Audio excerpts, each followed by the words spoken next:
Geçmiş olsun. Allah razı olsun. Hoş geldiniz. Hanginiz hasta? Ben hastayım, ondan da hasta oldum. Sen de hastasın ha. Grip mi oldu?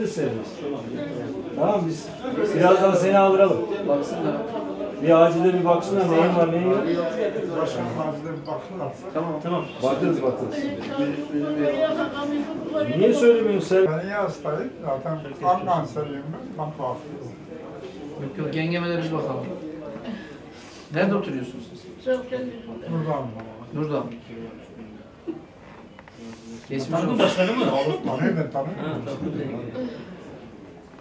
Geçmiş olsun. Ben Abi, tanımadım. Bakarız başkanım. geçmiş olsun. Tamam. Hadi geçmiş olsun. Geçmiş olsun. Teşekkür ederim, hoş geldiniz. Hoş bulduk. Sağ olun başkan, hoş geldiniz. Sağ ol.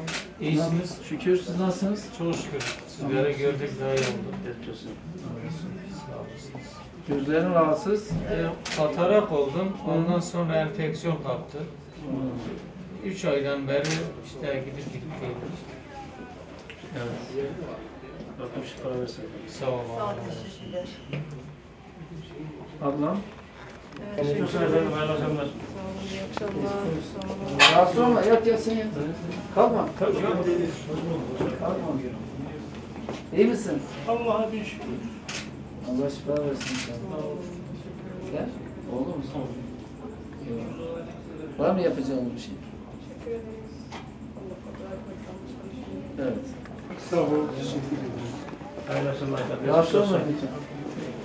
Kalkma kalkma. Sen hasta mısın? Refakatçi mısın? Ha? Hastayım. Gözümün sağ gözüm biraz. Sağ gözünde sıkıntı var.